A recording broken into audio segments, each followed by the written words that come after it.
آخری حدیث آج کے لیکچر کی 12ویں حدیث امام محمد بن عبداللہ المہدی سے ریلیٹڈ، 12ویں خلیفہ سے ریلیٹڈ 12ویں حدیث.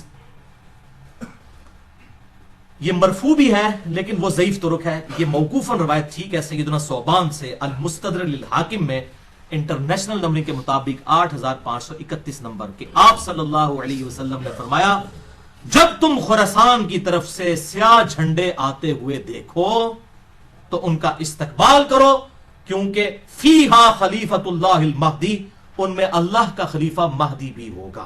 یہ موقوفاً ہے سیدنا ثوبان کا قول، مرفوع ضعیف ہے لیکن ظاہر آپ صلی اللہ علیہ وسلم کے بتانے پر ہی موقوف ہے. یہ خراسان سے جب کالے جھنڈے آئیں گے تو ان کا استقبال کرنا، یعنی اہل عرب کو کہا گیا، ان میں خلیفۃ اللہ مہدی ہوں گے. اس سے یہ بات بھی پتہ چل گئی کہ یہ انقلاب جو ہے وہ عربیوں کے ذریعے نہیں آنا، اجمیوں کی طرف سے آنا ہے. کیونکہ خراسان تو یہ ایران، افغانستان اور رشیا، یہ پوری بیلٹ کو خراسان کہا جاتا ہے. اب تو یہ ملک لادہ بن چکے ہیں ادھر سے بار ہمونی. اب یہ نہیں اب یہاں پر کچھ لوگوں نے لشکر خراسانی بنا لیا. نام رکھنے میں پائی کچھ نہیں ہوتا. بریلوی، دیوبندی، اہل حدیث تینوں اپنے آپ کو اہل سنت والجماعت کہتے ہیں. نام رکھنے سے کیا ہے؟ آپ شراب کی بوتل کے بعد روح افزا لکھ دیں تو وہ روح افزا بن جائے گی. کالا جھنڈا آپ اٹھا لیں تو آپ مہدی بن جائیں گے. نام بھی رکھ دیں اپنے بیٹے کا محمد بن عبداللہ، کسی اور بیٹے کا نام محمد رکھ دیں، ٹھیک ہے جی. کسی آمنہ نامی عورت کے ساتھ شادی کرے، بیٹے کا نام جو ہے عبداللہ رکھ. اس طرح امام مہدی نہ بننا ہے. یہ اس طرح کی جعلی طریقے سے نہ تو کوئی خراسانی بننا ہے تو نہ کوئی یہ کالے جھنڈے اٹھانے سے ہونا ہے. یہ اللہ تعالیٰ امت کو خود بخود اس حوالے سے، ورنہ تو قادیانیوں کا پتہ ایم ٹی وی ہے، مسلم ٹی وی قادیانیوں کا ہے، تو نام تو انہوں نے ایم ٹی وی رکھا ہے، تو قادیانی کیا مسلمان ہے؟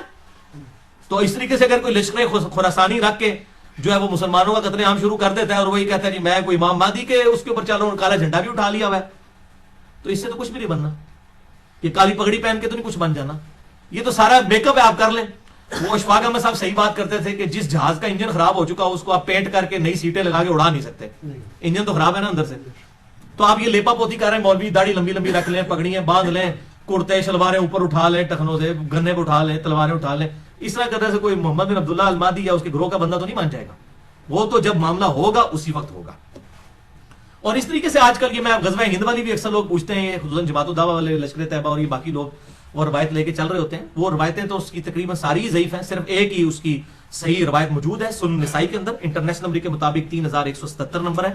ایک چیپٹر کا نام بھی امام نسائی نے باندھا ہے غزوہ ہند کے نام سے. اس میں ایک روایت ہے کہ آپ صلی اللہ علیہ وسلم نے فرمایا، سنن نسائی 3177 انٹرنیشنل نمبر کے مطابق. اور ایک انٹرنیشنل نمبرنگ جو چل رہی ہے وہ اس میں 3175 ہے، دو کا فرق ہے. بعد اس میں یہ روایت ہے کہ آپ صلی اللہ علیہ وسلم نے فرمایا میری امت کے دو گروہ ایسے ہیں جو کہ اللہ تعالیٰ نے ان کو آگ سے آزاد کر دیا ہے. پہلا گروہ وہ جو کہ ہند کے غزوے میں شریک ہوگا. غزوہ کہتے ہیں لڑائی کو، کوئی بھی لڑائی ہو.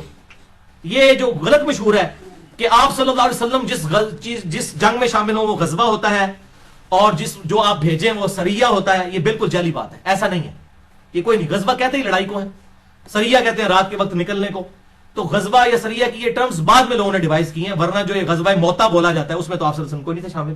آپ تو مدینہ شریف میں بیٹھے ہوئے تھے جس میں خالد ابن ولید وہ رومن امپائر سے بچا کے لے کے آئے تھے لشکر. پہلے سیدنا زید ابن حارثہ شہید ہو گیا، آپ صلی اللہ علیہ وسلم مسجد میں بیٹھ کے کہہ رہے ہیں میرے زید کو شہید کر دیا گیا، میرے جعفر کو شہید کر دیا گیا، میرے عبداللہ بن رواحہ کو شہید کر دیا گیا. اب اللہ کی تلواروں میں سے ایک تلوار کے ہاتھ جو ہے مسلمانوں کی وہ جو ہے وہ سپہ سلاری آ گئی ہے. یہ صحیح بخاری میں حدیث ہے، میں نے علم غیب والے لیکچر میں بتائی ہے، مسئلہ نمبر 6A میں.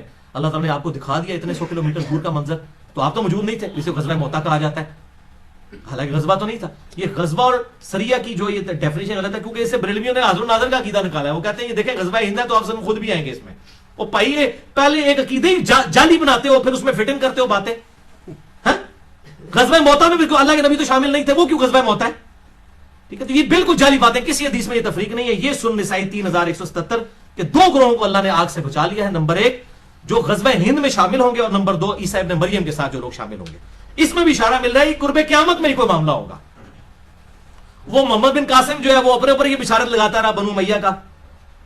محمود غزنوی جو ہے وہ حملے کرتا رہا دولت کی لالچ کے اندر ادھر آ کے انڈیا میں، اور وہ سومنات پہ حملے کرتا رہا.